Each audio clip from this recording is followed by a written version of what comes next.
నమస్తే, నేను రవిశంకర్ వెళ్ళ సమకాలీన అంశాలు అలాగే రాజకీయ ఆర్థిక సామాజిక అంశాలపై సమగ్ర విశ్లేషణ అందించే నమస్తే నాగేశ్వర్ కార్యక్రమానికి స్వాగతం. ప్రొఫెసర్ గారు మనతో జాయిన్ అయ్యారు. నమస్తే నాగేశ్వర్ గారు.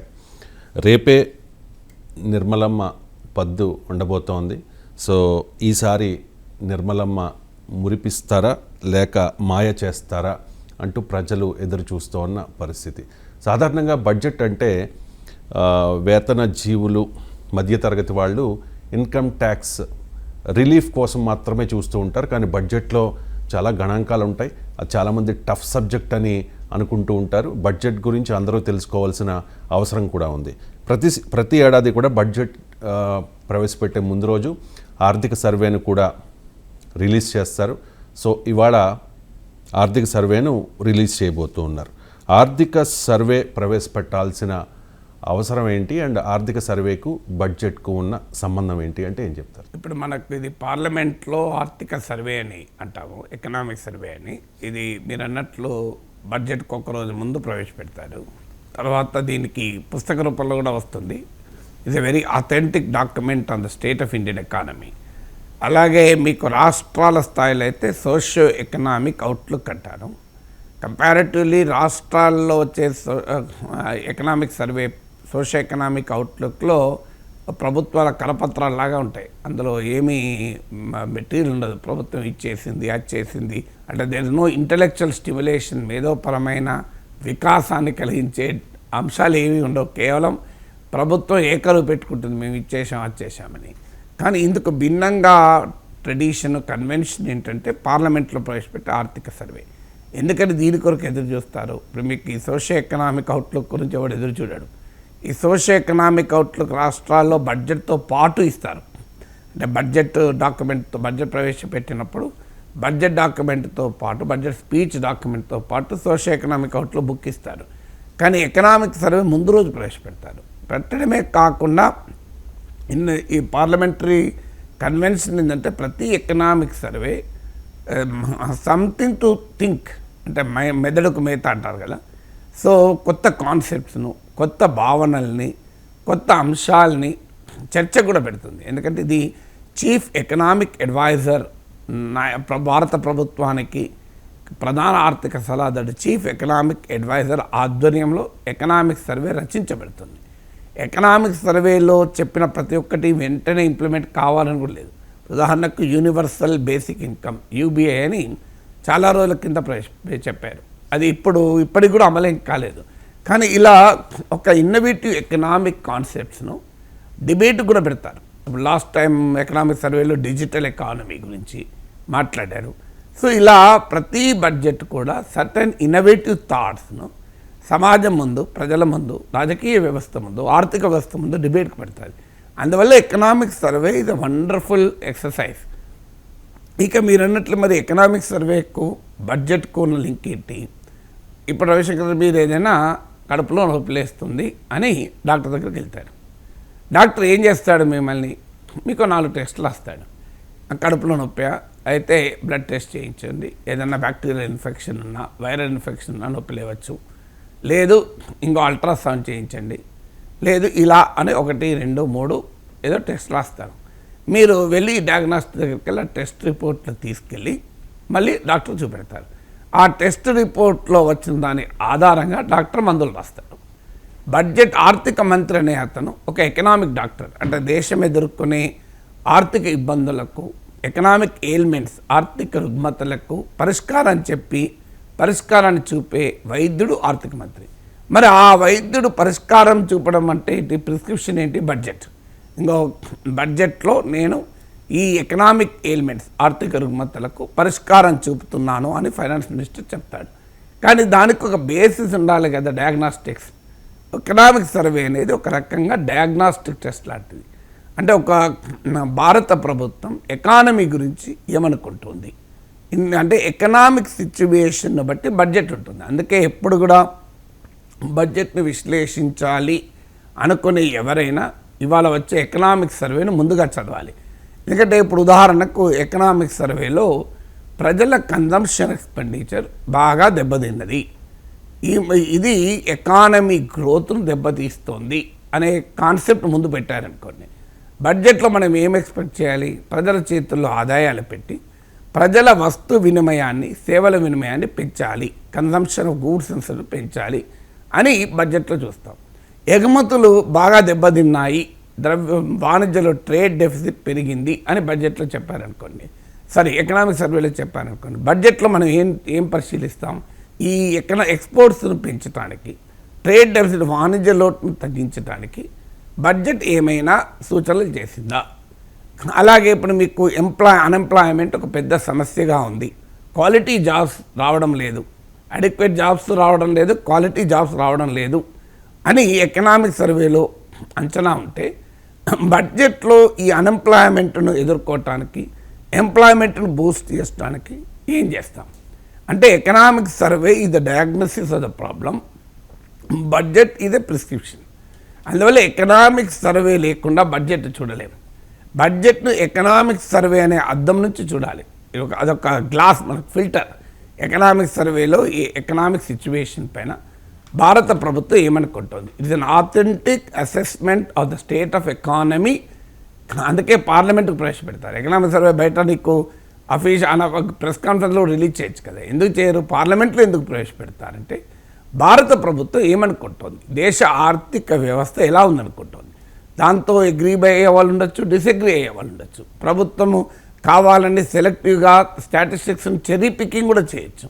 కానీ అది ప్రభుత్వాన్ని మించిన ఒక పెద్ద సోర్స్ ఆఫ్ డేటా అయితే ఉండడు. ప్రభుత్వం ఒకసారి డేటా ఇచ్చాక ఆ డేటా తప్పప్పుల్ని ఎవరైనా మనం చర్చించవచ్చు, సమీక్షించవచ్చు. కానీ ప్రభుత్వం అనేది మొదలు డేటా ఇవ్వాలి కదా. సో అందువల్ల ఎవ్రీ ఎకనామిక్ ప్లానర్ యొక్క విశ్లేషకుడి నుంచి మొదలుకొని ప్రజల వరకు ఈ ఎకనామిక్ సర్వేలో ప్రభుత్వం ఏం ఆలోచిస్తుంది, దేశ ఆర్థిక వ్యవస్థ ఎదుర్కొనే సవాళ్ళు ఏంటి. ఇప్పుడు నన్ను అడిగితే నేనే ఎకనామిక్ సర్వే రాశాను అనుకుందాం. ఉదాహరణకు నేనేమంటాను, ఇవాళ ఇండియా ఎదుర్కొనే అతిపెద్ద సవాల్ మూలం ఎక్కడ అంటే ప్రజల వినిమయం తగ్గుతుంది. ఆర్థిక వృద్ధి తగ్గడానికి అదే కారణం, ఇండియన్ ఎకానమీలో ఇవాళున్న రుగ్మతలకు అదే కారణం. నిన్న అరవింద్ పనగారియా నరేంద్ర మోడీకి చీఫ్ ఎకనామిక్ అడ్వైజర్గా పనిచేసిన వ్యక్తి ఇండియన్ ఎకానమీ అనేక అంశాల్లో దెబ్బతిని ఉంది అని రాశారు. ఇవాళ పత్రికల్లో మీరు చూశారు, ఆర్ఎస్ఎస్ దాని అనుబంధ కార్మిక, వ్యవసాయ, విద్యార్థి, ప్రజా సంఘాలు డిమాండ్ చేశాయి మధ్య తరగతికి ఇంకా రిలీఫ్ ఇవ్వాలి అని.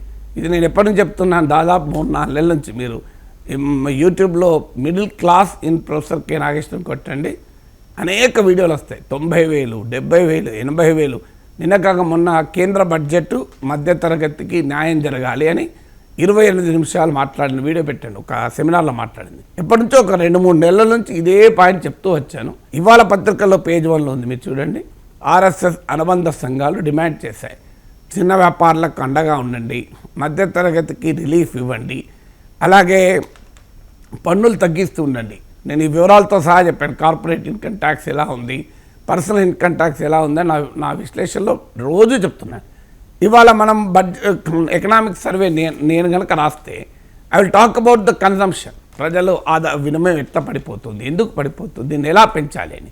అందువల్ల ఎకనామిక్ సర్వే అనేది ఆలోచన, ప్రభుత్వ ఆలోచన చెప్తుంది. దానిపైన విమర్శ, వ్యాఖ్యానాలు, విశ్లేషణలు మనం చేసుకోవచ్చు. ఈ బడ్జెట్ మీద నాకున్న సందేహాలతో పాటు సగటు పౌరుడు అలాగే సామాన్యుడికున్న అనేక సందేహాలను ఇప్పుడు అడుగుతాను సార్. అసలు బడ్జెట్ ఎందుకు ప్రవేశపెట్టాలి? ప్రతి ఏడాది ప్రవేశపెడతారు. ప్రతిపక్షం చెప్తోంది ఇది అంకెల గారడీ అని చెప్పి, ప్రభుత్వం చెప్తోంది ఓ అద్భుతంగా చేసామని చెప్పేసి ప్రతి ఏడాది ఇది ప్రవేశపెడుతూ ఉంటారు. ఎందుకు ప్రవేశపెట్టాలి అంటే ఇప్పుడు ప్రభుత్వం అంటే ఏంటి? It's a trustee. ఇప్పుడు నరేంద్ర మోడీ ప్రైమ్ మినిస్టర్ ఉండొచ్చు, రేపు ఇంకోరు ఉండొచ్చు, రేవంత్ రెడ్డి ఉండొచ్చు, ఇంకోరు ఉండొచ్చు ముఖ్యమంత్రి. Government is the trustee for the people. ఇవాళ ఉదాహరణకు కేంద్ర బడ్జెట్ ఒక 47-45 లక్షలు, ఈసారి 50 లక్షల కోట్లు ఉండొచ్చు. ఈ 50 లక్షల కోట్లు ఎవరి డబ్బు ఇది? ఇది నరేంద్ర మోడీ డబ్బు కాదు, నిర్మలా సీతారామన్ డబ్బు కాదు, ఇది భారత ప్రజల డబ్బు. ఈ ఇన్ని లక్షల కోట్ల రూపాయలని ప్రభుత్వం చేతిలో పెట్టి మనం ఖర్చు పెట్టమన్నాం. అంటే ప్రజలకు ఏది అవసరాలు ఏముంటాయి, ప్రాధాన్యతలు ఏముంటాయి, ఒక దీర్ఘకాలిక దృక్పథం, స్వల్పకాలిక దృక్పథం, తక్షణ అవసరాలు ఏంటి, వీటిని అంచనా వేసి మనం ఎన్నుకున్న ప్రభుత్వాన్ని, అయ్యా ఇన్ని లక్షల కోట్లు నీ చేతిలో పెడుతున్నాం, నీవు వీటిని ఖర్చు పెట్టాలి.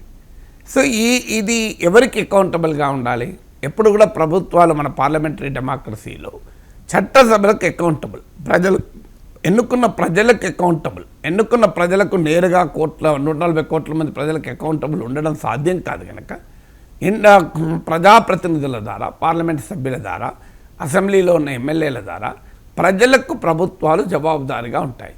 అందువల్ల రాజ్యాంగం ప్రకారము కేంద్ర ప్రభుత్వము ప్రజల ఆమోదం అంటే పార్లమెంట్ ఆమోదం లేకుండా నయా పైసా కూడా ఖర్చు పెట్టరాదు. ఈవెన్ రాష్ట్ర ప్రభుత్వమేనా అంతే. Without the approval of the budget, parliament కానీ అసెంబ్లీ కానీ బడ్జెట్ కనుక ఆమోదించకపోతే, బడ్జెట్ అనుమతించకపోతే ఏప్రిల్ 1 నుంచి ₹1 కూడా ఖర్చు పెట్టలేము. ఎందుకంటే మన దేశంలో financial year begins from April 1, 2025 నుంచి మార్చ్ 31, 2026 వరకు మన ఫైనాన్షియల్ ఇయర్. అందుకే ఏప్రిల్ 1 ఫైనాన్షియల్ ఇయర్ కనుక ఫిబ్రవరి 1 అంటే 2 నెలల ముందు బడ్జెట్ ప్రవేశపెడుతున్నారు. ఎందుకు పెడుతున్నారు అంటే ఈ 2 నెలల వ్యవధిలో బడ్జెట్ను పార్లమెంటు మన తరఫున, మన ప్రజాప్రతినిధులు, మన ఎంపీలు, మీ తరఫున, నా తరఫున, కోట్లాది ఓటేసిన ప్రజల తరఫున సమీక్షించి, చర్చించి, మంచి చెడులు చెప్పి, మార్పులు చేర్పులు చేసి ఫైనాన్స్ మినిస్టర్ చివరకు అప్రాప్రియేషన్ బిల్ అంటారు, ద్రవ్య వినిమయ చట్టం. సో అప్రాప్రియేషన్ బిల్లును పార్లమెంటుకు ప్రవేశపెడతాడు. అది బడ్జెట్ ఆమోదం అంటారు. బడ్జెట్ను ఆమోదించిన తర్వాతనే ప్రభుత్వాలకు ఖర్చు పెట్టే హక్కు ఉంటుంది. ఒకవేళ మీరు అమెరికాలో చదువుతూ ఉంటాను చూడండి, ఈ డెట్ సీలింగ్ క్రైసిస్ అని. ఏంటది? అది కూడా ఇంతే. అంటే పార్లమెంట్ ఆమోదం లేకుండా ప్రభుత్వాలు డబ్బులు ఖర్చు పెట్టే అధికారం వాళ్ళకు ఉండవు. అందువల్ల పార్లమెంట్ ఆమోదము పొందటానికి బడ్జెట్ ప్రవేశపెడతారు. బడ్జెట్ ఏంటంటే, ఇంకో నాకు ఈ రకంగా ఆదాయం వస్తుంది, ఈ రకంగా నేను ఖర్చులు చేస్తాను, మీరు అనుమతి ఇవ్వండి అని చెప్తారు. బడ్జెట్ను ఉభయ సభల్లో కూడా ప్రవేశపెడతారు. లోక్సభలో, రాజ్యసభలో, రాష్ట్రంలో అయితే అసెంబ్లీలో, శాసన మండలిలో ప్రవేశపెడతారు. ఈ లోక్సభలో మాత్రం బడ్జెట్ పైన దిగువ సభ, లోక్సభ కానీ అసెంబ్లీ కానీ, దిగువ సభలో మాత్రం ఒక్కొక్క మినిస్ట్రీ వైజ్గా చర్చలు జరుగుతాయి. కీలక ప్రధాన మంత్రిత్వ శాఖలన్నింటినీ పైన చర్చ జరుగుతాయి. ఓవరాల్గా బడ్జెట్ పైన చర్చ ఉంటుంది. బడ్జెట్తో పాటు బడ్జెట్ సెషన్ ప్రారంభంలో మీకు ప్రెసిడెన్షియల్ అడ్రస్ ఉంటుంది. పార్లమెంటును ఉభయ సభలను ఉద్దేశించి ప్రతి బడ్జెట్ సెషన్లో రాష్ట్రపతి ప్రసంగిస్తాడు, స్టేట్లనైతే గవర్నర్ ప్రసంగిస్తాడు. అంటే ప్రభుత్వ ప్రాధాన్యతలు ఏంటివి అని ప్రెసిడెంట్ ఆఫ్ ఇండియా చెప్తాడు. దానిపైన మొదలు చర్చ జరుగుతుంది. రాష్ట్రపతి ప్రసంగానికి ధన్యవాదాలు తెలిపే తీర్మానం అని. దాని తర్వాత మీకు బడ్జెట్ పైన స్థూల చర్చ జరుగుతుంది. అంటే ఓవరాల్ డిస్కషన్ జరుగుతుంది. ఆ తర్వాత ఏమవుతుంది అంటే ఈచ్ మినిస్ట్రీ వైజ్గా కూడా చర్చ జరుగుతాయి. అలాగే ప్రతి మినిస్ట్రీకి మనకు అసెంబ్లీలో లేదు కానీ పార్లమెంట్లో స్టాండింగ్ కమిటీలు ఉంటాయి. ఈ స్టాండింగ్ కమిటీకి కూడా ఈ పద్ధతులు స్క్రూటినైజ్ చేస్తుంది. అలా ఈ పద్ధతుల పైన చర్చ జరుగుతుంది. అన్ఫార్చునేట్లీ ఈ మధ్య కాలంలో రాజకీయ కారణాలు అయితే బడ్జెట్ పైన చర్చలు జరగకుండానే ఆమోదిస్తున్నారు, గిలెటన్ చేస్తారంటారు. అంటే బడ్జెట్ పైన చర్చ జరిగినట్లుగా, ఆమోదించినట్లుగా స్పీకర్ ప్రకటించేస్తాడు. Very unfortunate. 5 నిమిషాలు 7 నిమిషాలు కూడా బడ్జెట్ పైన చర్చ జరగకుండా ఆమోదిస్తున్నారు. అందువల్ల బడ్జెట్ ఆమోదం అనేది చాలా చాలా కీలకం. అయితే మీరు ఇక్కడ ఒక క్వశ్చన్ రావచ్చు, మీరు చాలాసార్లు వింటుంటారు, ఓట్ ఆన్ అకౌంట్ అని. ఓట్ ఆన్ అకౌంట్ ప్రవేశపెడుతున్నారు అంటారు. ఓట్ ఆన్ అకౌంట్కు బడ్జెట్ కూడా మనకు తేడా తెలియాలి. కొన్ని ప్రత్యేక పరిస్థితుల్లో బడ్జెట్ను పూర్తి స్థాయిలో పార్లమెంటుకు ప్రవేశపెట్టే సమయము లేకపోవచ్చు. ఉదాహరణకు మీకు ఎలక్షన్స్ టైం ఫిబ్రవరిలో ఎన్నికలు జరుగుతున్నాయి. మీకు ఎలా ఉంటుంది బడ్జెట్ ప్రవేశపెట్టడానికి? అలాగే ఏదో వార్ వస్తుంది, నేచురల్ కెలామిటీ వస్తుంది, అప్పుడు ఓట్ ఆన్ అకౌంట్ ప్రవేశపెడతారు. ఓట్ ఆన్ అకౌంట్ అంటే తాత్కాలిక బడ్జెట్. ఒక 3 నెలలకు ప్రభుత్వము పార్లమెంట్ అనుమతి పొందుతుంది. నేను ఇంతమంది చెప్పినట్లు పార్లమెంట్ అనుమతి లేకుండా ఒక్క పైసా ఖర్చు పెట్టరాదు కేంద్రం. అలాగే రాష్ట్ర ప్రభుత్వం అసెంబ్లీ ఆమోదం లేకుండా ఒక్క పైసా కూడా ఖర్చు పెట్టరాదు. మరి ఓట్ ఆన్ అకౌంట్ కూడా ప్రవేశపెట్టి చర్చించే పరిస్థితి లేదనుకుందాం. అప్పుడేం చేస్తారు, రాష్ట్రపతి ఆర్డినెన్స్ ద్వారా కూడా అనుమతి ఇవ్వచ్చు. కానీ నార్మల్గా బడ్జెట్ అన్నా ఓట్ ఆన్ అకౌంట్ అన్నా కంపల్సరీగా ఉంటుంది. అందువల్ల బడ్జెట్ ప్రవేశపెట్టడం అనేది రాజ్యాంగ అవసరం, అది కాన్స్టిట్యూషనల్ మ్యాండేట్. బడ్జెట్ను ప్రవేశపెట్టకుండా, బడ్జెట్ను పార్లమెంట్ ఆమోదము పొందకుండా ఏప్రిల్ 1, 2025 నుంచి ₹1 కూడా కేంద్ర ప్రభుత్వాన్ని ఖర్చు పెట్టే హక్కే ఉండదు. అందువల్ల బడ్జెట్ ఆమోదించకపోతే కాన్స్టిట్యూషనల్ క్రైసిస్ వస్తుంది. బడ్జెట్ లీక్ అయినా, బడ్జెట్ ఓడిపోయినా ప్రభుత్వాలు రాజీనామా చేయాల్సి ఉంటుంది. అందుకు బడ్జెట్కు ఉన్న కాన్స్టిట్యూషనల్ శాంక్టిటీ అది. రేపు నిర్మలా సీతారామన్ పార్లమెంట్లో బడ్జెట్ ప్రవేశపెట్టిన తర్వాత వచ్చే రియాక్షన్స్ మనం ముందుగానే ఎక్స్పెక్ట్ చేయొచ్చు సార్. బీజేపీ ఇది ప్రజా బడ్జెట్ అంటది. భారతీయ జనతా పార్టీతో మిత్రపక్షాలుగా ఉన్న ఎన్డీఏ కూటమిలోని పార్టీలన్నీ కూడా అద్భుతం అని చెప్తూ ఉంటాయి. డిఎంకే కావచ్చు, ఆప్ కావచ్చు, కాంగ్రెస్ కావచ్చు, అంటే బీజేపీకి వ్యతిరేకంగా ఉన్న పార్టీలన్నీ కూడా ఇది అంకెల గారడి, మసిపూసి మారడిగా చేశారు, ఇదే టైప్ ఆఫ్ రియాక్షన్స్ బడ్జెట్ తర్వాత వస్తూ ఉంటాయి. అవే గణాంకాలు సార్. కానీ కొంతమంది ఒకలా, మరి కొంతమంది మరోలా ఎందుకు మాట్లాడతారు? మంచిగా ఉంటే ఓకే బాగుంది అని చెప్పాలి, లేకపోతే బాగాలేదు అని చెప్పాలి. అంటే గణాంకాలని నువ్వు చూసే పద్ధతి ఉంటారు. శంకరాచార్యుల వారు అద్వైతం గురించి చెప్తూ సృష్టి ఒకటే, మన దృష్టితోనే సమస్య అని చెప్తాడు. అది ఇది కూడా అద్వైతమే. సృష్టి ఒకటే, దృష్టిలో మనం ఎలా చూస్తే అలా ఉంటుంది. మీకు నువ్వు చూసిన దాన్ని బట్టి ఉంటుంది కదా. సో మీకు అందువల్ల ఒక చెట్టు ఉంటుంది. ఒకరికేమో అబ్బా చెట్టు నరకపై మన వంట చెట్టుగా వాడుకుంటే ఎంత బాగుండో ఒకరికి అనిపిస్తుంది. ఇంకొకరికి ఈ చెట్టు ఎంత అద్భుతంగా నీడనిస్తోంది, ఈ చెట్టు కింద కూర్చొని నేను కాస్తంత సెదరించుకుంటే ఎంత బాగుండో ఒకరికి అనిపిస్తుంది. చెట్టు ఒకటే, కానీ ఇద్దరికి చెట్టు అనేది సృష్టి, దృష్టి మారిపోయింది.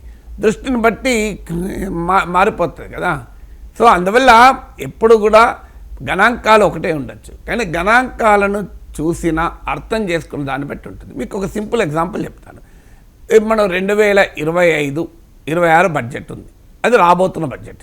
ఇప్పుడు అవుతున్న budget 2024-25. 2024 for the convenience sake 24 అంటాను, కానీ 24-25 అన్న కన్నా 2022-23-24 3 బడ్జెట్లు తీసుకున్నాం. 2022లో ఒక 100 రూపాయలు కేటాయించారు. 2023లో అది 50 రూపాయలు తగ్గించారు. 2024లో మళ్ళీ 75 రూపాయలు పెంచారు. నేను మళ్ళీ చెప్తున్నాను, ఒక సెక్టార్ ఏదైనా తీసుకోండి, ఎడ్యుకేషన్ తీసుకోండి. 2022లో 100 రూపీస్ కేటాయించారు. 2023లో 50 రూపీస్ కేటాయించారు. 2024లో 75 రూపీస్ కేటాయించారు. మీకు ప్రభుత్వం వైపు ఉన్న వాళ్ళు ఏమంటారంటే వచ్చి ఫైనాన్స్ మినిస్టర్ కానీ, అధికార కూటమిలో ఉన్న వాళ్ళు, అధికార పార్టీకి చెందిన వాళ్ళు, చూడండి అధ్యక్ష, లేదా మీడియా ముందు వచ్చి మా ప్రభుత్వానికి విద్యారంగం పట్ల ఎలాంటి కమిట్మెంట్ ఉందో మీరే చూశారు కదా. బడ్జెట్లో 50 రూపాయలు గత ఏడాది ఖర్చు పెడితే ఇప్పుడు 75 రూపాయలు ఖర్చు పెడుతోంది. అంటే ఎంత ఎక్కువ, 50% విద్యారంగానికి కేటాయింపులు పెంచాం. 2023లో 50 రూపాయలు విద్యారంగానికి కేటాయిస్తే 2024లో దీన్ని 75 రూపాయలకు పెంచాం. ఇది మా నిబద్ధతకు నిదర్శనం అని చెప్తారు. తప్ప కరెక్టే కదా. 2023లో 50 రూపీస్ ఉన్నది, 2024లో 75 ఉన్నది. ప్రతిపక్షం వల్ల చేయమంటారు, అధ్యక్ష ఈ ప్రభుత్వానికి విద్యారంగం అంటే పూర్తి నిర్లక్ష్యం. 2022లో 100 రూపాయలు కేటాయించిన ఈ ప్రభుత్వం ఈ ఏడాదిలో 75 రూపాయలే కేటాయించింది. అంటే 2 ఏళ్ల క్రితంతో పోలిస్తే 20% తక్కువ అంటుంది. కరెక్టా? కరెక్టే. 2022లో 100 రూపాయలే కదా. అంటే ఎవరికి కావాల్సిన గణాంకాల్ని, ఎవరికి కావాల్సిన ఫ్రేమ్ ఆఫ్ రెఫరెన్స్ను, ఎవరికి కావాల్సిన పీరియడ్ను చెర్రీ పికింగ్ అంటారు, ఎంచుకుంటారు. సెలెక్టివ్గా గణాంకాలు తీసుకొని విశ్లేషిస్తారు. అందువల్ల మనము ఒక స్వతంత్రంగా విశ్లేషించడానికి చాలా ఎక్సర్సైజ్ చేయాలి, చాలా లోతుగా అర్థం చేసుకోవాలి. లేకపోతే ఈ రాజకీయ మాయామరంలో పడిపోతాం. గణాంకాలు ఒకటే, 2022లో 100 రూపాయలు, వాళ్ళు 2024లో ఇచ్చిన 75 రూపాయలని ప్రతిపక్షం 2022లో ఇచ్చిన 100 రూపాయలతో పోలిస్తే అధికార పార్టీ 2023లో ఇచ్చిన 50 రూపాయలతో పోలుస్తారు. ఏది కరెక్టు? రెండూ కరెక్టే టెక్నికల్గా, కానీ సాంకేతికంగా చూడకూడదు. పొలిటికల్గా చూసినప్పుడు వాళ్ళు చూస్తారు. రియలిస్టిక్గా చూసినప్పుడు ఏం చేయాలంటే, ఈ ప్రభుత్వం 2014లో అధికారంలోకి వచ్చింది. 2025 బడ్జెట్ మనం పెడుతున్నాం. 11 ఏళ్లలో విద్యారంగంలో ఎంత ఖర్చు పెట్టారు, సగటున ఎంత పెడుతున్నారు, ఇప్పుడు ఎంత పెట్టారు, అంటే ఒక average over a period of time పెడుతున్నారా లేదా, ఇదొక మార్గం చూడాలి.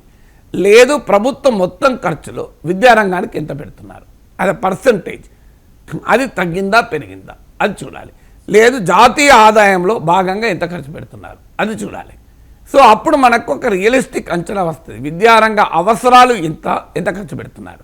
ఇలా గణాంకాలను ఒక సమగ్రమైన దృష్టితో విశ్లేషించి అర్థం మనం చేసుకోవాలి. అధికార ప్రతిపక్ష వాళ్ళు వాళ్ళకి అనుకూలంగానే చెప్తారు, ఎందుకంటే అది వాళ్ళ దృష్టి కదా, దృష్టి ఒకటే కానీ దృష్టి వేరు కదా. సో అందువల్ల ఎవరికి తోచిన పద్ధతిలో వెళ్ళిపెడతారు. అలాగే బడ్జెట్లో కేటాయించడం వేరు, ఖర్చు చేయడం వేరు. ఏం జరుగుతుంది అంటే ఉదాహరణకు బడ్జెట్లో లాస్ట్ ఇయర్, ఇప్పుడు రన్నింగ్ ఇయర్ అంటే ఈ లాస్ట్ బడ్జెట్లో 100 రూపాయలు ఖర్చు పెడతారు. ఈసారి 60 రూపాయలు 100 రూపాయలు ప్రతిపాదిస్తారు బడ్జెట్లో, కానీ యాక్చువల్గా 60 రూపాయలు ఖర్చు పెడతారు. ఈ బడ్జెట్లో ఏం చేస్తారు, 80 రూపాయలు కేటాయిస్తారు. అధికార పార్టీ వాళ్ళు ఏం చెప్తారు, అధ్యక్ష గత ఏడాది 60 రూపాయలు మనం ఫలానా వ్యవసాయం పైన ఖర్చు చేశాం, ఈసారి నిర్మలా సీతారామన్ గారు 80 రూపాయలు వ్యవసాయానికి ఇచ్చారు. మన వ్యవసాయం పట్ల, రైతు సంక్షేమం పట్ల మోడీ ప్రభుత్వ నిబద్ధత చూడండి అని చెప్తారు. తప్ప కరెక్ట్ కదా. లాస్ట్ ఇయర్ 60 రూపాయలు ఖర్చు పెట్టారు, ఈ ఇయర్ 80 రూపాయలు కేటాయించారు. కానీ సమస్య ఏంటి, ప్రతిపక్షం వాళ్ళు ఏమంటారు, అధ్యక్ష గత ఏడాది 100 రూపాయలు కేటాయిస్తే ఈ ఏడాది కేవలం 80 రూపాయలే కేటాయించారు వాళ్ళు చెప్తారు. వాళ్ళేమో కేటాయింపులు కంపేర్ చేస్తారు, వీళ్ళేమో ఖర్చు చేసిన దాన్ని కేటాయింపులు ఖర్చు కంపేర్ చేస్తారు. అందువల్ల నీ ఫ్రేమ్ ఆఫ్ రెఫరెన్స్ ఏముంటుంది అని. మీకు ఒక 70 మార్కులు వచ్చిన వ్యక్తిని బాగా వచ్చాయా అంటే 2 రకాలు చెప్పచ్చు. 60 మార్కులు వచ్చిన వానికన్నా బాగా వచ్చాయి, 80 మార్కులు వచ్చిన వానికన్నా తక్కువ వచ్చాయి. మార్కులు 70 మార్కులు వచ్చిన రావడమే, కానీ 60 మార్కులు వచ్చిన వానికన్నా బాగా పర్ఫామ్ చేశాడు, 80 మార్కులు వచ్చిన వానికన్నా తక్కువ పర్ఫామ్ చేశాడు. అసలైన విశ్లేషణ ఏం చేయాలి, ఆ వ్యక్తి గత ఎగ్జామ్లో ఎలా పర్ఫామ్ చేస్తూ వచ్చాడు. నార్మల్గా 90% పర్ఫామ్ చేసే వ్యక్తి ఈసారి 70 వచ్చాడు కానీ తప్పు. జనరల్గా 50% పర్ఫామ్ చేసే వ్యక్తి కానీ ఈసారి 70 మార్క్స్ వచ్చే బెటరు. అలాగే సెలెక్ట్ కావాలంటే ఎంత పర్సెంటేజ్ రావాలి, ఇలాంటి ఆధారంగా ఒక స్టూడెంట్ పర్ఫార్మెన్స్ కరెక్టా కాదా అని చెప్పాలి. సో మీరే గమనించండి, మన ఇంటికి ఇప్పుడు మాకు అనుభవం చిన్నప్పుడు నాకు 80% వస్తే మా పక్కింటి ఆంటీలు అందరూ వచ్చి మీ వాడెంతైనా తెలివైన వాడమ్మా, 80 అక్క 80% తెచ్చుకున్నాడు అక్క అనేవాళ్ళు. కానీ నేనేమో బాధ కూర్చున్నామని, ఎందుకు లాస్ట్ టైం 90 వచ్చింది, సరే 80 మాత్రం వచ్చింది, ఏంటి నాగేశ్వర అంతా బాధ కూర్చున్నాడు అంటే వాడే 90 రాలేదని వాడు బాధపడుతున్నాడు. 90 రాలేని బాధపడడమా, మాకైతే 60, 50 వస్తారే మా పోరాళ్ళకి అని చెప్పేవాళ్ళు. సో అందువల్ల నువ్వు ఎవరితో కంపేర్ చేస్తావు, దేంతో కంపేర్ చేస్తావు అన్న దానిపైన ఉంటారు కదా. 80% వచ్చిన నన్ను పొగడటానికి, అభినందించడానికి చుట్టుపక్కల ఆంటీలు అంకుల్స్ అందరు వచ్చేవాళ్ళు, నేను మాత్రం బాధగా కూర్చున్నామని. 90 రాలేదు, సార్ 80, 95 వస్తాయి అనుకున్నా, లాస్ట్ టైం 90 వచ్చాయి, సార్ 95 వస్తాయి అనుకున్నా, అంతా బాగా రాస్తాను, 20 మార్కులు ఎక్కడ పోయాయని బాధపడుతూ నేను కూర్చున్నవాడిని. అందువల్ల ద వే యు సీ, శంకరాచార్యుల అద్వైతం ప్రకారం నేను చూసే దృష్టమో 90-95 చూస్తున్నా, ఆంటీలు అంకుల్ చూసే దృష్టం వాళ్ళ పిల్లలకు 70-50 వచ్చిన కష్టంగా ఉంది కనుక నా మార్కులు చూసి వాళ్ళు తప్పిపోయి నన్ను అభినందించడానికి వచ్చారు. అందువల్ల మనం గణాంకాల్ని ఒక రాజకీయ దృష్టితో కాకుండా ప్రజల దృష్టితో కనుక చూస్తే మనకు విషయాలు అర్థమవుతాయి. సాధారణంగా ప్రతి బడ్జెట్లో కేటాయింపులకు అండ్ ఆ ఫైనాన్షియల్ ఇయర్లో ఖర్చు పెట్టిన దానికి చాలా వ్యత్యాసం ఉంటూ ఉంటుంది సార్. ఐ మీన్ వాళ్ళు చెప్పినట్టుగా ఎక్కడ ఏ బడ్జెట్లోనూ జరగలేదనుకుంటా. అంటే ఈ బడ్జెట్ ప్రకారం అనుకున్నట్లుగా జరగకపోతే ఎలా, ఈ అంచనాల ఆచరణలో తారుమారైతే ఎలా? అంటే మీరు అనేది కరెక్ట్ ప్రశ్న. చాలా సందర్భాల్లో బడ్జెట్ను ప్రతిపాదించినట్టుగా ఖర్చు పెట్టరు. ఇప్పుడు మీకు తెలంగాణ ఎకానమీ పైన కాంగ్రెస్ ప్రభుత్వం వచ్చాక వైట్ పేపర్ పెట్టారు, మీకు గుర్తుండే ఉంటుంది. దాంట్లో చెప్పింది అంటే గత 10 ఏళ్లలో 20% ఫాల్ తేడా. అంటే బడ్జెట్లో ప్రతిపాదించిన దానికి యాక్చువల్గా ఖర్చు పెట్టిన దానికి 20% తేడా ఉంటుంది. తేడా నార్మల్గా ఉంటుంది, ఉండడం తప్పు కాదు. ఎందుకంటే budget is always for the next financial year. మనకు అర్థం కావాల్సింది ఏంటంటే ఇవాళ రేపు బడ్జెట్ ప్రవేశపెడుతున్నారు, అది ఏ ఫైనాన్షియల్ ఇయర్కు 2025-26. అది ఎప్పుడు స్టార్ట్ అవుతుంది, April 1, 2025లో స్టార్ట్ అవుతుంది. సో బడ్జెట్ ఫిగర్స్ ఆర్, అందుకే వాటి ఎస్టిమేట్స్ అంటారు, BE అంటారు, బడ్జెట్ ఎస్టిమేట్స్, బడ్జెట్ అంచనాలు. They are not budget figures, they are budget estimates. అంటే నాకు నెక్స్ట్ ఫైనాన్షియల్ ఇయర్లో ఈ రకంగా ఆదాయం వస్తుంది, దీన్ని నేను ఈ రూపంలో ఖర్చు పెడతాను, ఏమైనా డెఫిసిట్ లోటు ఉంటే దాన్ని ఈ రకంగా పోడ్చుకుంటాను అని ఆర్థిక మంత్రి ప్రతిపాదిస్తారు. కానీ అనుకున్నట్లుగానే ఆదాయం రావాలని రూల్ ఏం లేదు కదా. ఏదైనా కారణాల రీత్యా ఆదాయాలు ఆశించిన స్థాయిలో రాకపోవచ్చు, ఎక్కువ కూడా రావచ్చు. అలాగే అనుకున్నట్టుగానే ఖర్చులు ఉండకపోవచ్చు కదా. ఇప్పుడు కోవిడ్ లాంటిది వచ్చిందంటే మొత్తం మారిపోతుంది, నీకు ఎకానమీ కంప్లీట్ తలకిందులవుతుంది. ప్రతి ఇయర్ కోవిడ్ రాదు, కానీ నార్మల్ ఇయర్స్లో కూడా ప్రభుత్వాలు ఆ అంచనా వేసిన దానికి అక్యురేట్గా ఆదాయము రాదు, అక్యురేట్గా ఖర్చులు ఉండవు. అది కూడా ఒక రంగానికి ఎక్కువ ఖర్చు ఉండొచ్చు. ఇప్పుడు ఉదాహరణకు సడన్గా బార్డర్లో ఏదో టెన్షన్లు పెరుగుతాయి, రక్షణ పైన మనం ఎక్కువ ఖర్చు పెట్టాల్సి ఉంటుంది. సడన్గా మీకు వాతావరణ పరిస్థితులు బాగాలేక కరువు వస్తుంది, వ్యవసాయం పైన ఎక్కువ ఖర్చు పెట్టాల్సి వస్తుంది. లేదు కొన్నిటి మీద తక్కువ, ఒకదాని మీద ఎక్కువ ఖర్చు పెట్టాలంటే ఆటోమేటిక్గా ఒకదాని మీద తగ్గించాలి. ₹100 అవే కదా, ఒక దగ్గర ఎక్కువ ఇచ్చారంటే ఇంకో దగ్గర తగ్గించాలి.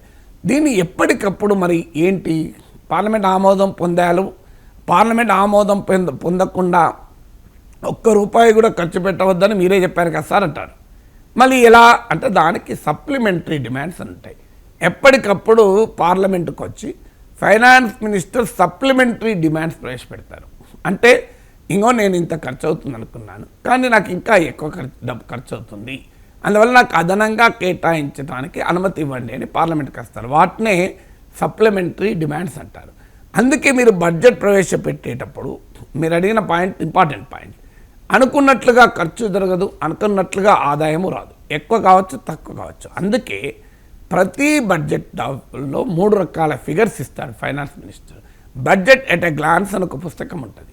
ఆ బడ్జెట్ ఎట్ ఎ గ్లాన్స్లో 3 ఉంటాయి, బిఈ, ఆర్ఈ, యాక్చువల్స్ అని. మీరు ఏ budget at a glance open చేసి చూడండి. BE, RE budget estimates, revise estimates and actuals. ఎప్పుడు కూడా ఈ 3 గణాంకాలను కలిపి చూడాలి, విడిగా చూడద్దు. అయితే కొన్ని సందర్భాలు ఇప్పుడు తెలంగాణలో ప్రభుత్వం మారింది అంటే ఈ బడ్జెట్ రివైజ్డ్ సేమ్ ఉండొచ్చు, యాక్చువల్స్ అంటే అది టీఆర్ఎస్ గవర్నమెంట్ టైంలో జరిగిన ఖర్చు, అలాంటి ఇబ్బందులు ఉండొచ్చు. కానీ కేంద్ర బడ్జెట్లో ఆ ప్రాబ్లం లేదు, ఎందుకంటే ఒకటే పార్టీ అధికారం ఉంది కనుక. Budget estimates are always for the next financial year, అంటే వచ్చే సంవత్సరానికి గాను ఇవి గణాంకాలు పద్దులు 2025, 2026. రివైజ్ ఎస్టిమేట్స్ అంటే ఏంటంటే కరెంట్ ఫైనాన్షియల్, ఇప్పుడు మనం ఏ ఫైనాన్షియల్ ఇయర్లో ఉన్నాం, 2024-25లో ఉన్నాం. 2024 ఏప్రిల్తో మొదలై 2025 మార్చితో ముగుస్తుంది ఈ ఫైనాన్షియల్. మనం ఇవాళ జనవరి 31 ఉన్నాం, అంటే ఇంకా 2 months ఉన్నది. ఇప్పుడే బడ్జెట్ వస్తుంది. అందువల్ల ఈ వాస్తవంగా మొత్తం ఇయర్కు సంబంధించిన గణాంకాలు ఫైనాన్స్ దగ్గర ఉండవు, ఎందుకంటే ఇంకా 2 నెలలు ఏడాది పూర్తి కాలేదు కదా. ఈ బడ్జెట్ ఎక్సర్సైజ్ స్టార్ట్ అయ్యి కూడా 1 month అయి ఉంటుంది. అందువల్ల 3 నెలల ఫిగర్స్ ఉండవు ఈ ఫైనాన్షియల్ ఇయర్ కూడా, కానీ 9 నెలల ఫిగర్స్ ఉంటాయి. 9 నెలలేమో రియల్ ఫిగర్స్ ఉంటాయి. ఈ 9 నెలల ఫిగర్స్ ఆధారంగా 3 నెలలకు అంచనా వేస్తారు, ఎక్స్ట్రాపులేషన్ అంటారు ఎకనామిక్స్లో. సో ఈ రివైజ్ ఎస్టిమేట్స్లో ఇంకో లాస్ట్ బడ్జెట్లో 2024 ఫిబ్రవరిలో ఇలా ప్రవేశపెట్టాం, కానీ ఇప్పుడు రివైజ్ ఎస్టిమేట్స్లో ఇలా ఉన్నవి అని రివైజ్ ఎస్టిమేట్స్ సవరించిన అంచనాలు ఇస్తారు. కానీ సవరించిన అంచనాల్లో కూడా సమస్య ఏంటి, అది కూడా పూర్తి ఫైనాన్షియల్ కాదు, ఎందుకంటే ఒక 2 నెలలు ఇంకా టైం మిగిలి ఉంది. ఇంకా ఫైనాన్స్ మినిస్టర్కు డాక్యుమెంట్లో వచ్చే సమయానికి ఇంకో 1 month ముందే వచ్చి ఉంటాయి. అంటే ఒక 3 నెలల యాక్చువల్స్ లేవు, కానీ అవి రివైజ్డ్ ఎస్టిమేట్స్ ఇస్తారు. యాక్చువల్స్ ఎప్పుడు దొరుకుతాయి, లాస్ట్ ఇయర్ అంతకుముందు, అంటే 2025-26 బడ్జెట్ ఎస్టిమేట్స్తో 2024-25 ఫైనాన్షియల్ ఇయర్కు రివైజ్ ఎస్టిమేట్స్ ఇస్తారు. 2023-24కి యాక్చువల్స్ ఉంటాయి. అందువల్ల ఎప్పుడు కూడా మన యాక్చువల్స్ అనేది కరెక్ట్, బడ్జెట్లో ప్రతిపాదించిన దాన్ని బట్టి మనం బోల్తా పడకూడదు. అయితే ప్రభుత్వాలు ఏం చేస్తాయి తెలివిగా, బడ్జెట్లో ఎక్కువ చూపుతుంటాయి. Always budget is an inflated డాక్యుమెంట్గా ఉంటుంది. ఎందుకు బడ్జెట్ శాంక్టిటీ కోల్పోయింది. ప్రభుత్వాలు ఏం చేస్తాయంటే రేపంతా టీవీ ఛానల్లో డిబేట్లు, ఎల్లుండి పేపర్లో ఫ్రంట్ పేజీలు, ఒక 1 నెల రోజుల పాటు బడ్జెట్, తర్వాత ఏం జరిగింది ఎవరికి తెలుసు. ఉదాహరణకు 50,000 కోట్లు రైతాంగ సంక్షేమానికి ఖర్చు పెట్టారనుకోండి, టీవీలో రైతాంగ సంక్షేమానికి మోడీ ప్రభుత్వ నిబద్ధత చూడండి అని పేపర్లో ఎడిటోరియల్స్, పేజ్ 1లో వార్తలు నెలంతా జరుగుతాయి. తర్వాత నువ్వు 10,000 ఇచ్చినావా 20,000 ఇచ్చినా ఎవరికి తెలుస్తుంది, అది ఎవరు చర్చ పెడతారు, ఏ పేపర్లో వస్తుంది, ఏ టీవీలో వస్తుంది, వచ్చినా ప్రజల దృష్టి ఉంటుందా దానిపైన. బడ్జెట్ అనేది ఒక పెద్ద ఈవెంట్. ఆ ఈవెంట్లో నువ్వు ఎక్కువ పెడితే ఆ ఏడాదంతా ఎక్కువనే పెట్టారని ప్రజలు అనుకుంటారు, తక్కువ పెడితే తక్కువ పెట్టినని అనుకుంటారు. మీకు ఉదాహరణకు పెళ్ళిళ్ళలో కనుక పెళ్లి కొడుకు పెళ్లి కూతురు పైన చిరాకు పడ్డాడు అనుకోండి, తర్వాత వాడు జీవితం అంతా కొంగు పట్టుకొని తిరిగినా బంధువులందరూ ఏమనుకుంటారు, పాపం బిడ్డ ఎంత కష్టపడుతుందో అని. కానీ మీ ఆయన ఎలా ఉన్నాడమ్మా, అట్లే ఉన్నాడా, ఇంకా కోపం అంటాడు. మా ఆయన కోపం ఎక్కడిదమ్మా, ఎక్కడిదత్తమ్మా, మా ఆయన కోపం ఎక్కడిద పెద్దమ్మా, నా కొమ్ము పట్టుకొని దొరుకుతుంటే ఏమో బిడ్డ ఎవరు కడుపు చించుకుంటే కాళ్ళ మీద పడుతుంది ఎందుకు చెప్పుకుంటారు బిడ్డ కానీ చూసినాం కదా పెళ్ళిళ్ళు అంటారు అవునా కదా. అందుకే పెళ్ళిళ్ళ బాగా ప్రేమ ప్రదర్శించాడు అనుకోండి పెళ్లి కొడుకు, అబ్బా మీ ఆయన చాలా ప్రేమ కదమ్మా నీవంతా నీకు తెలుసా నాకు తెలుసా పెళ్ళిళ్ళ బడే యాక్ట్ చేసి సాగొడతాను ఇప్పుడు అంటాను. అందువల్ల మనకందరికీ పెళ్ళిళ్ళలో చూసిందే తెలుస్తుంది తప్ప తర్వాత తెలియదు. ఇది కూడా అంతే, బడ్జెట్ కూడా పెట్టిన రోజు నెక్స్ట్ డే 15 రోజుల పాటు ప్రజల దృష్టి ఉంటుంది, చర్చ అంతా ఉంటుంది, తర్వాత ఎవడు పట్టించుకుంటాడు. అందుకే ప్రభుత్వాలు ఏం చేస్తాయి తెలివిగా హెడ్లైన్ గ్రాబింగ్ అంటారు. అంటే ఏ రకంగా బడ్జెట్ను చూపెడితే షుగర్ కోటెడ్ అంటారు, ఏ రకంగా చూపెడితే ప్రజల దృష్టిని ఆకర్షించవు. తర్వాత ఎవడు పట్టించుకుంటాడు. చావు కబురు త్వరగా చెప్పినట్లు సమస్య వచ్చింది అనుకున్న ఆదాయం రాలే ఏదో చెప్తారు, చెప్పి అసలు వింటారు. అందుకే మనం యాక్చువల్స్ చూడాలి. ఎప్పుడు కూడా బడ్జెట్ డాక్యుమెంట్లతో 3 రకాల ఫిగర్స్ ఉంటాయి బడ్జెట్ ఎగ్జామ్స్లో. ఒకటి budget estimate for the next financial year, that is 2025-26. Revise estimate for the current financial year 2024-25. అది ఇంకా పూర్తి కాలేదు, 2 నెలలు మిగిలే ఉంది. యాక్చువల్ ఫర్ 2023-24, ఎందుకంటే 24 ఫైనాన్షియల్ ఇయర్ 2023-24 ఫైనాన్షియల్ మార్చిలో ముగిసింది. ఇవాళ ముగిసిన తర్వాత ఇంకా మనకు ఆల్రెడీ 10 నెలలు అయిపోయింది. సో మనకు పూర్తి ఫిగర్స్ ఉంటాయి. అందువల్ల యాక్చువల్స్ అంటారు లేదా ఫైనల్ ఎస్టిమేట్స్ అంటారు, నార్మల్గా యాక్చువల్స్ అంటారు. సో అందువల్ల budget estimates, revise estimates, actuals. చర్చ మాత్రం బడ్జెట్ ఎస్టిమేట్స్ పైనే జరుగుతుంది, రివైజ్ ఎస్టిమేట్స్ పైన చర్చ జరగదు, ఆమోదం ఉండదు. ఎందుకంటే అది ఆల్రెడీ సప్లిమెంటరీ డిమాండ్స్ రూపంలో పార్లమెంట్ ముందుకు వచ్చినవే కనుక. ఇక యాక్చువల్స్ పైన కూడా చర్చ ఉండదు. చర్చ ఆల్రెడీ ఓన్లీ బడ్జెట్ ఎస్టిమేట్స్ పైన ఉంటుంది. ఆమోదం పొందాల్సినవి కూడా బడ్జెట్ ఎస్టిమేట్స్, కానీ రెఫరెన్స్ పాయింట్గా ఉపయోగపడే కీలక గణాంకాలు revise estimates, actuals. Right sir. సాధారణంగా బడ్జెట్ వస్తుంది అంటే మధ్యతరగతి ప్రజలు అలాగే వేతన జీవులు కూడా ఇన్కమ్ ట్యాక్స్ రిలీఫ్ ఎంత ఉంటుంది, దాంతోపాటుగా ఏ వస్తువుల ధరలు పెరుగుతాయి, ఏ వస్తువుల ధరలు తగ్గుతాయి అంతవరకు మాత్రమే ఆలోచిస్తూ ఉంటారు సార్. వస్తువుల ధరలు పెరగడానికి తగ్గడానికి బడ్జెట్కి ఉన్న సంబంధం ఏంటి సార్? వాస్తవంగా అయితే ఉండాలి, ఉండేది ఇదివరకు. ఇప్పుడు మారిపోయింది. ఎందుకు మారిపోయింది అంటే, ఒకటి జిఎస్టీ వచ్చింది. జిఎస్టీ వచ్చిన తర్వాత పార్లమెంటరీ సావర్నిటీ కాస్త జిఎస్టీ కౌన్సిల్కి అప్పచెప్పారు. అందుకే దీన్ని జిఎస్టీ పైన విమర్శించే వారికి రైజ్ చేసే కీలక అంశం ఇది. ఇవాళ జిఎస్టీ ఎంత ఉండాలి అని ఎవరు నిర్ణయిస్తారు? పార్లమెంట్ నిర్ణయించదు, అసెంబ్లీ నిర్ణయించదు. అంటే లెజిస్లేచర్కు ఉండాల్సిన అధికారాన్ని కాస్త ఎగ్జిక్యూటివ్కు కట్టబెట్టారు. ఫైనాన్స్ మినిస్టర్లతో కూడిన జిఎస్టీ మండలి నిర్ణయిస్తుంది. అంటే ప్రజలెన్నుకున్న ప్రజాప్రతినిధులు ఆమోదించాల్సిన అవసరం లేదు. Very unfortunate. జిఎస్టీలో ఉన్న పెద్ద కాన్స్టిట్యూషనల్ లోపం ఇది. ఏదైనా మీకు ప్రజల ఆమోదం ఉండాలి కదా. ఎక్కడ ప్రజల ఆమోదం ఉంది? ఇప్పుడు జిఎస్టీ కౌన్సిల్లో ఇంత రేటు ఉండాలి, ఈ వస్తువు పైన నిర్ణయిస్తారు, అదే ఫైనల్ కదా. నీకు ఎవరిచ్చారు అధికారం?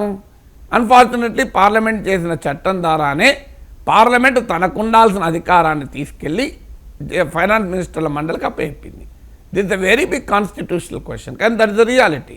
అందువల్ల ఇలా ధరలు పెరగటానికి తగ్గటానికి జిఎస్టీ ఒక ముఖ్యమైన కారణం. అఫ్కోర్స్ డిమాండ్ అండ్ సప్లై ఇవన్నీ ఉంటాయి, కానీ ఇదివరకు జిఎస్టీ లేనప్పుడు ఏమండి అంటే బడ్జెట్లోనే ప్రతిపాదించేవారు. ఇంకో దీనిపైన నేను ఎక్సైజ్ డ్యూటీ పెంచుతున్నాను, తగ్గిస్తున్నాను అన్నప్పుడు ఆటోమేటిక్గా మీకు ధరలు హెచ్చుతగ్గులు. కానీ ఇప్పుడు ఆ అవకాశం లేదు కనుక జిఎస్టీ ద్వారానే ధరల పెరుగుదల తరుగుదల ఉంటుంది కనుక బడ్జెట్ పెద్దగా ప్రభావం చూపదు. కొంతమేరకు ప్రభావం చూపుతుంది. ఎక్కడ అంటే ఇప్పుడు ఇంపోర్ట్ డ్యూటీ ఉంటుంది. ఇప్పుడు గోల్డ్ ఉంది, గోల్డ్ పైన ఇంపోర్ట్ డ్యూటీ పెరిగిందనుకోండి, గోల్డ్ ధర పెరుగుతుంది. ఇంపోర్ట్ డ్యూటీ తగ్గిందనుకోండి, ధర తగ్గుతుంది. సో అందువల్ల కస్టమ్స్ డ్యూటీస్ అంటారు. కస్టమ్స్ డ్యూటీస్ ఇప్పటికీ కూడా బడ్జెట్లోనే ఉంటాయి. అలాగే మీకు బడ్జెట్లో ఉండేటువంటి బడ్జెట్కు ధరలకు ప్రధానమైన అంశం అనేది మీకు ఇక్కడే వస్తుంది. ప్రభుత్వాలు విధించేటువంటి పన్నులు. కొన్ని రకాల వస్తువులు జిఎస్టీ పరిధిలో లేవు. ఉదాహరణకు పెట్రోలియం ఉత్పత్తులు జిఎస్టీ పరిధిలో లేవు. ఎందుకు లేవంటే జిఎస్టీలో హైయెస్ట్ స్లాబే 18%, 5, 12, 18. కొన్ని వస్తువుల పైన సిన్ గూడ్స్ అంటారు. అంటే ఇప్పుడు పొగాకు సంబంధించిన వస్తువులు సిన్ గూడ్స్ అంటే పాప వస్తువులు అని. అవి వాటి కన్జంప్షన్ డిస్కరేజ్ చేయడానికి వాటిపైన అత్యధికంగా పన్ను ఉంటుంది. కానీ నార్మల్గా అన్ని రకాల వస్తువులకు హైయెస్ట్ 18%. కానీ ఇవాళ పెట్రోల్ డీజిల్ పైన పన్నులు అంతకు అనేక రేట్లు ఉంటుంది. మనం 100 రూపాయలు పెట్రోల్ పైన పెడుతున్నామంటే 50 రూపాయలకు పైగా పన్నులే కడుతున్నాం. అందువల్ల కేంద్ర రాష్ట్ర ప్రభుత్వాలు తెలివిగా దాన్ని జిఎస్టీ పరిధిలోకి తీసుకురాలి. పెట్రోల్ డీజిల్ను జిఎస్టీ పరిధిలోకి తీసుకొస్తే పెట్రోల్ 20 రూపాయలు తగ్గుతుంది, డీజిల్ 20 రూపాయలు తగ్గుతుంది. అందుకని దాన్ని బయట పెట్టారు. అది నీకు ఒకప్పుడు బడ్జెట్లోనే చెప్పేవారు పెట్రోల్ డీజిల్ పైన ఎక్సైజ్ డ్యూటీ కూడా. అది కూడా ఈ మధ్య కాలాన్ని ఏం చేశారంటే బడ్జెట్లో చెప్పడం లేదు, ఎప్పటికప్పుడు పెంచుతున్నారు, తగ్గిస్తున్నారు. దానికి ఏం థియరీ చెప్పారంటే ప్రభుత్వము సంబంధమే లేదు. 2002లో వాజ్పేయి ప్రభుత్వం ఉండగా administrative pricing mechanism on petroleum goods అనే దాన్ని ఎత్తివేశారు. అంటే ప్రభుత్వం నిర్ణయించదు, మార్కెట్ నిర్ణయిస్తుంది. రియాలిటీలో మార్కెట్ నిర్ణయించదు, ప్రభుత్వం ఇన్ఫ్లుయెన్స్ ఉంటుంది. ఎందుకంటే అసెంబ్లీ ఎన్నికలు ఉన్నప్పుడల్లా మీకు ఆగిపోతాయి. రేపు మళ్ళీ బీహార్ ఎన్నికలు రానియని పెట్రోల్ డీజిల్ పైన రేటు పెరగదు. కానీ థియరిటికల్గా ఏం చెప్తారంటే అది మార్కెట్ నిర్ణయిస్తుంది కనుక మాకు సంబంధం లేదు, 15 రోజులకు ఒకసారి కంపెనీలే సవరించుకుంటాయి, అందువల్ల మాకు సంబంధం లేదని చెప్తారు. కానీ రియాలిటీ పెట్రోలు డీజిల్ పైన ఎక్సైజ్ సుంకాలు ప్రభుత్వమే విధిస్తుంది, కేంద్ర ప్రభుత్వమే. ఆ ఎక్సైజు డీజిల్ రాష్ట్ర ప్రభుత్వాలు కూడా విధిస్తాయి. రాష్ట్ర ప్రభుత్వాలు తమ బడ్జెట్లో విధిస్తాయి, కేంద్ర ప్రభుత్వం తమ బడ్జెట్లో విధిస్తాయి. కానీ అది తగ్గించినప్పుడు ఎక్సైజ్ డ్యూటీలు కనుక ఒకవేళ ఫైనాన్స్ మినిస్టర్ తగ్గించాలనుకుంటే బడ్జెట్లో చెప్తారు, తగ్గించాలనుకోకపోతే చెప్పరు. ఎందుకంటే పెంచిందనుకోండి, చెప్పారనుకోండి, తెల్లారి పొద్దున పెట్రోల్ డీజిల్పై బడ్జెట్ వడ్డనా అని హెడ్లైన్ వస్తుంది, మీలాంటి వాళ్ళు నన్ను అడుగుతారు, నేను వాయించి పడేస్తా, ఇదంతా ఎందుకు అని ఫైనాన్స్ మినిస్టర్ చెప్పరు. ఫైనాన్స్ మినిస్టర్ బడ్జెట్ స్పీచ్లో హెడ్లైన్స్ వచ్చేవే చెప్తారు, అని చెప్పరు. అందుకే మీరు ఫైనాన్స్ మినిస్టర్ బడ్జెట్ స్పీచ్ చూసి విశ్లేషించడంలో ఒక లోపం ఉంటుంది. ఎందుకు లోపం ఏంటి అంటే అప్పటికి ఫైనాన్స్ మినిస్టర్ స్పీచ్ బట్టి మాత్రమే నువ్వు చెప్తున్నావు. But many things are hidden, అంటే సైలెన్స్ టెల్స్ మెనీ థింగ్స్ అని చెప్పినవి కాదు, చెప్పనివే చాలా ఎక్కువ ఉంటాయి. ఏది తనకు అనుకూలంగా పొలిటికల్గా ఉపయోగపడుతుందో అవే ఫైనాన్స్ మినిస్టర్ తన ఉపన్యాసంలో చెప్తాను. ఈ మధ్య కాలంలో అయితే finance minister concrete statistics concrete చెప్పకుండా ఫిలాసఫీ చెప్తున్నారు. చాణక్యుడు ఇట్లన్నాడు, వాళ్ళు ఇట్లన్నారు, తత్వశాస్త్రాలు చెప్తారు, ఓ తమిళ కవి ఇట్లన్నారు, కవిత చెబుతారు. లేదు వికసిత భారత్ అని 2040 ఇట్లుంటాం, 2030లో అట్లుంటాం, 2070లో ఇట్లుంటాం అని చెప్తుంటారు, 2025లో ఎట్లుంటారో చెప్పరు. సో ఇవన్నీ కూడా బడ్జెట్ ఉండాల్సిన శాంక్టిటీ, బడ్జెట్కు ఉండాల్సిన సీరియస్నెస్ను ప్రభుత్వాలే కావాలని తగ్గిస్తూ వస్తున్నాయి, దెబ్బ కొడుతూ వస్తున్నాయి. ఎందుకంటే పార్లమెంటరీ అకౌంటబిలిటీ తగ్గింది కనుక. ప్రజల అభిప్రాయాన్ని ఎలా మౌల్డ్ చేయాలి, how to grab headlines, how to grab the public opinion అనేదే క్రైటీరియాగా మారిపోయింది. ఆ పార్లమెంటరీ స్క్రూటినీ ఉండాలి, అకౌంటబిలిటీ ఉండాలి అనే ఉన్నత పార్లమెంటరీ సాంప్రదాయాలు ఎప్పుడో వదిలేశారు మన రాజకీయ వ్యవస్థ. కానీ బడ్జెట్లో చూసినప్పుడు అయితే ఇవన్నీ మరి ఎలా సార్ మీరు ఎలా మాట్లాడతారని నేను అనొచ్చు. కానీ ఇవన్నీ ఉంటాయి బడ్జెట్లో. ఇప్పుడు ఉదాహరణకు రివైజ్ ఎస్టిమేట్స్ ఉంటాయి, యాక్చువల్స్ ఉంటాయి, అన్ని ఫిగర్స్ బడ్జెట్ డాక్యుమెంట్లు ఉంటాయి. ఆ లోతుల్లోకి వెళ్ళి మనం చదవగలగాలి. We have to see between the lines. దీనికి చాలా ప్రిపరేషన్తో ఉంటే చెప్పచ్చు. ఇవి కాక ఇతర డాక్యుమెంట్లు, ఇతర నివేదికలు చాలా ఉంటాయి. ఒక బడ్జెట్ను చూడాలంటే బడ్జెట్ ఫిగర్సే చూడాల్సిన అవసరం లేదు. బడ్జెట్ను చూడాలి అంటే బడ్జెట్లో ప్రభుత్వం ఇచ్చే ఫిగర్స్, ప్రభుత్వంతో సంబంధం లేకుండా చాలా ఫిగర్స్ పబ్లిక్ డొమైన్లో ఉంటాయి. ఉదాహరణకు centre for Monitoring Indian economy, CMI అన్నది, ఇది ఒక ఆథెంటిక్ ఆర్గనైజేషన్. వీళ్ళ నివేదికలు రెగ్యులర్గా ఉంటాయి. అలాగే ప్రభుత్వాలు జరిపే సర్వేలు ఉంటాయి, periodic labour force survey, consumption సర్వేలు ఉంటాయి. Reserve bank state of economy పైన రిపోర్ట్లు ఇస్తాయి. Controller and Auditor general CAG economy పైన రిపోర్ట్లు ఇస్తాయి. స్టాటిస్టా అనే వెబ్సైట్ ఉంటాయి, మీకు అన్ని రకాల స్టాటిస్టిక్స్ దొరుకుతాయి, స్టాటిస్టా అని. అలా కాకుండా మీకు world bank, international monetary fund, Asian development bank, ఇలా రకరకాల సంస్థలు, రకరకాల సెంటర్ ఫర్ పాలసీ స్టడీస్ లాంటి థింక్ ట్యాంకులు, ఇలా రీసెర్చ్లు, పరిశోధనలు ఉంటాయి. సో అందువల్ల ప్రభుత్వం ఇచ్చేటువంటి డాక్యుమెంట్లలో అధికారిక ఫిగర్స్ ఉంటాయి, అధికారిక అంచనాలు ఉంటాయి. వాటిని ఆథెంటిక్గా పబ్లిక్ డొమైన్లో ఉన్న అనేక ఇతర సంస్థలు, మీకు రకరకాల బాడీస్ ఉంటాయి. ఇప్పుడు ఛాంబర్ ఆఫ్ కామర్స్, ఫిక్కీ ఉంటుంది, సిఐఏ ఉంటుంది. వీళ్ళు రకరకాల కన్సల్టెన్సీలతో కలిసి వారు ఎకానమీ పైన స్టడీస్ కమిషన్ చేస్తాయి. మీకు consultancy firm Price Waterhouse Coopers అని, ఎర్న్స్ట్ అండ్ యంగ్ అని, డెలాయిట్ అని, వీళ్ళు కూడా అనేక రకాల పరిశోధనలు వస్తుంటాయి. సో ఇవి కాకుండా వివిధ సంస్థలు, ఇప్పుడు ఆటోమొబైల్ రంగం ఉందనుకోండి, society for Indian automobile manufacturers association, వాళ్ళు డేటా ఇస్తుంటారు. సాఫ్ట్వేర్ అనుకో, national association for software services and companies, NASSCOM వాళ్ళు ఇస్తుంటారు. ఇలా అనేక రకాల ప్రభుత్వేతర నివేదికల్ని కొరిలేట్ చేసుకుంటూ ఒక సమగ్రమైన శాస్త్రీయమైన అవగాహనకు మనం రావాల్సి ఉంటుంది. అంటే మీరు చెప్పినవన్నీ ఆ నివేదికలు చూస్తే బడ్జెట్ అర్థమవుతుంది అంటారు. సమగ్రంగా అర్థం కాదు. సమగ్రంగా అర్థం బడ్జెట్ ఈజ్ ఓన్లీ అఫీషియల్ కదా. ప్రభుత్వము తనకు అనుకూలమైన వాదనలు, తనకు అనుకూలమైన గణాంకాలు పెడుతుంది. ప్రభుత్వమే ఆథెంటిక్ సోర్స్ కాదని మనం అనలేము. కానీ ప్రభుత్వమే చెప్పిందే నిజం కావాలని రూల్ ఏం లేదు కదా. ప్రభుత్వం ఉదాహరణకు అన్ఎంప్లాయ్మెంట్ లేదని చెప్తుంది, ద్రవ్యోల్బణం బాగా తగ్గిందంటుంది, కానీ మార్కెట్లో ధరలు తగ్గుతున్నాయా? అందువల్ల authentic knowledge is not only in government hand. Knowledge అనేది పబ్లిక్ డొమైన్లో అనేక రకాల independent, that is the beauty of democracy కదా. ప్రజాస్వామ్యం అంటేనే ప్రభుత్వం రాచరికం కాదు. రాచరికంలో రాజు చెప్పిందే వేదం, కానీ ప్రజాస్వామ్యంలో అలా ఉండదు కదా. ప్రజాస్వామ్యంలో ప్రభుత్వాన్ని ప్రశ్నించేటువంటి అనేక రకాల నివేదికలు ఉంటాయి. ప్రశ్నించాలని అవసరం కూడా లేదు, న్యాయంగా సమీక్షించే నివేదికలు ఉంటాయి. ఇప్పుడు national council for applied economic research, NCIE లాంటి సంస్థలు, ఇలా అనేక రకాల సంస్థలు ఉంటాయి. వాటన్నిటిని మనం కొరిలేట్ చేసుకుంటూ ఆ డాక్యుమెంట్లో ఉన్న కాన్సెప్ట్ అర్థం చేసుకుంటూ ప్రభుత్వ నివేదికల్లో, ప్రభుత్వ డాక్యుమెంట్లో ఉంటాయి. పార్లమెంటరీ స్టాండింగ్ కమిటీ రిపోర్ట్లు ఉంటాయి, పార్లమెంటరీ కమిటీస్ అవి. సో వీటన్నిటిని కలిపి మనము అధ్యయనం చేస్తూ అవగాహనకు రావాలి. ప్రభుత్వం కానీ లేకపోతే ప్రభుత్వంలో మిత్రపక్షాలుగా ఉన్న పార్టీలు కానీ ప్రశంసిస్తూ ఉంటాయి సార్. అండ్ ఇంతకుముందు నేను చెప్పినట్టుగా ప్రతిపక్షాలు ఇది అంకెల గారడి అని అంటూ ఉంటాయి. ఈ బడ్జెట్ని అర్థం చేసుకోవడానికి ఏ నివేదికలు చూడాలి? సాధారణంగా బడ్జెట్ అంటే చాలా టఫ్ సబ్జెక్ట్ అని మోస్ట్ ఆఫ్ ద పర్సన్స్ అనుకుంటూ ఉంటారు. అండ్ ఆ టెర్మినాలజీ కూడా కాస్త డిఫరెంట్గా ఉంటుంది సార్. నేను కూడా ఈ బడ్జెట్ మీతో ఏదైనా డిస్కషన్ ఉందంటే ఎక్కువగా కొంచెం టెన్షన్ పడి ఎక్కువ మిమ్మల్ని నేను అడుగుతూ ఉంటాను, ఏంటి సార్ ఇదేంటి అదేంటి అని చెప్పేసి. నాకే అర్థం కానప్పుడు చాలామందికి అర్థం కాదు సార్. అర్థం కావడానికి అర్థశాస్త్రాన్ని మన దేశంలో అర్థం కాని శాస్త్రంగా మార్చేశారు కదా. కానీ ఇప్పుడు నేనేం ఎకనామిక్స్ స్టూడెంట్ కాదు, నేను I'm electronics student. BSc mathematics, physics, electronics చదువుకున్నాను. నా జీవితంలో ఫార్మల్గా ఎకనామిక్స్ ఎక్కడ చదవలేను నేను. ఎకనామిక్స్లో విజిటింగ్ ఫ్యాకల్టీగా బిర్లా ఇన్స్టిట్యూట్ ఆఫ్ టెక్నాలజీ సైన్సెస్లో 4 ఏళ్ళు పాఠాలు చెప్పాను. మీకు ఈ బడ్జెట్ మీద గత 20 ఏళ్ళుగా టెలివిజన్ డిబేట్లలో budget, finance minister budget speech ప్రవేశపెట్టిన తర్వాత విశ్లేషిస్తూ వచ్చాను. అర్థం చేసుకోవడమే అంటే, మొదలు అర్థం కావాలంటే బడ్జెట్ టర్మ్స్ అర్థం కావాలి.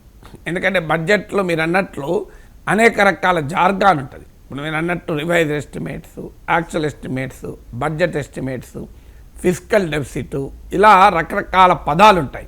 ఫిస్కల్ FRBM చట్టము. సో ఇలా అనేక రకాల పదాలు వాడుతూ ఉంటారు. క్యాపిటల్ ఎక్స్పెండిచరు, రెవెన్యూ ఎక్స్పెండిచరు, ఒకప్పుడు plan expenditure, non plan expenditure, ఇప్పుడు లేదనుకున్నది. అలాగే మీడియం టర్మ్ ఎకనామిక్ ఫ్రేమ్వర్క్ అని, ఇన్ఫ్లేషన్ అని, ఇలా రకరకాల భావనలు, కాన్సెప్ట్స్, టర్మ్స్ ఉంటాయి. మొదలు మనకు బేసిక్గా ఈ టర్మ్స్ను అర్థం చేసుకోవాలి. తర్వాత మీరు అన్నట్లు నివేదికలు అన్నప్పుడు సేమ్ ఇంతదాకా నేను చెప్పింది. ఒకటి, ప్రభుత్వం ఇచ్చే budget, finance minister budget speech. 2, budget at a glance అని ఒక డాక్యుమెంట్ ఇస్తారు. అంటే అది ఏంటంటే బడ్జెట్ ఫిగర్స్ ఇన్ బ్రీఫ్ ఉంటుంది. బడ్జెట్ ఇన్ బ్రీఫ్ అని అంటారు, లేదా బడ్జెట్ ఎట్ ఎ గ్లాన్స్ అని అంటారు. అందులో మీకు క్లియర్గా ప్రతి సెక్టారు ఇయర్ వైజ్గా మీకు బడ్జెట్ ఎస్టిమేట్స్ ఎంత, BE ఎంత, RE ఎంత, యాక్చువల్స్ ఎంత అని కంపారిటివ్ ఫిగర్స్ ఉంటాయి. తర్వాత మీకు ప్రభుత్వము బడ్జెట్తో పాటు medium term economic fiscal framework అని, అంటే నెక్స్ట్ 3 ఇయర్స్లో, నెక్స్ట్ 5 ఇయర్స్లో ఆర్థిక పరిస్థితి ఎలా ఉండవచ్చు అని కూడా బడ్జెట్తో పాటిస్తాయి. ఇవి కాకుండా డీటెయిల్గా మినిస్ట్రీ వైజ్గా చాలా డాక్యుమెంట్లు ఉంటాయి. ఇంత కట్టు ఉంటుంది. మేము ఎమ్మెల్సీగా ఉన్నప్పుడు ఇంత కట్టు ఉండేది. చాలామంది ఎమ్మెల్సీ దాన్ని పట్టుకోకుండా వెళ్ళిపోయేవాళ్ళు. నేను మా డ్రైవర్ చెప్పి ముందే కారులో అవన్నీ పెట్టించామని, ఇంత కట్టిస్తారు. సో అందువల్ల ఇప్పుడు ఈ మధ్యకాలంలో ఆన్లైన్లో ఇచ్చేస్తున్నారు, మీకు నెట్లో దొరుకుతుంది. ఇట్స్ ఏ పబ్లిక్ డాక్యుమెంట్, ఏమీ nothing is secret. So budget అనేది మీకు మినిస్ట్రీ ఆఫ్ ఫైనాన్స్ వెబ్సైట్లో మొత్తం డాక్యుమెంట్లు ఉంటాయి.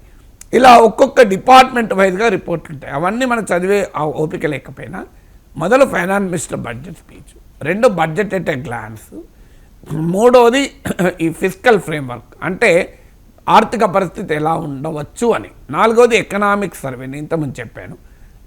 ఇలా బేసిక్గా ఈ డాక్యుమెంట్స్ గవర్నమెంట్ ఇచ్చేది. ఇవి కాకుండా మీకు కాగ్ నివేదికలు ఉంటాయి, RBI నివేదికలు ఉంటాయి, మీకు వరల్డ్ బ్యాంక్ నివేదికలు ఉంటాయి, ఐఎంఎఫ్ నివేదికలు, తర్వాత మీకు నేను ఇంతకుముందు చెప్పినట్టు centre for Monitoring Indian economy CMI, FICCI federation of Indian chamber of commerce and industry, అలాగే కాన్ఫెడరేషన్ ఆఫ్ ఇండియన్ ఇండస్ట్రీ, ఇలా సెక్టార్ వైజ్గా society for Indian automobile manufacturers, NASSCOM, ఇలా సెక్టార్ వైజ్గా ఉండేవి. తర్వాత రకరకాల కన్సల్టెన్సీ ఫర్మ్స్ ఇచ్చే రిపోర్ట్లు, ఇలా మీకు ఇలా అనేక రీసెర్చ్ సెంటర్స్ ఉంటాయి, centre for development studies, centre for advance studies, ఇలా రకరకాల సంస్థలు ఉంటాయి. ఇప్పుడు మన హైదరాబాద్లో centre for economic and social studies అని ఉన్నాయి.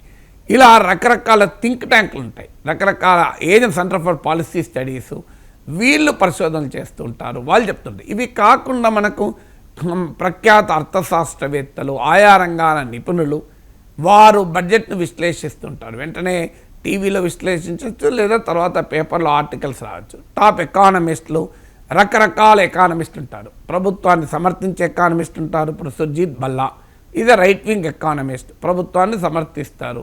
అలాగే మీకు అరవింద్ పనగారియా, అంటే ఈ మధ్య ప్రభుత్వాన్ని ఎకానమీ బాగలేదని చెప్పాడు కానీ బట్ అందరికీ తెలిసిన గతంలో చీఫ్ ఎకనామిక్ అడ్వైజర్గా ఉన్నాడు.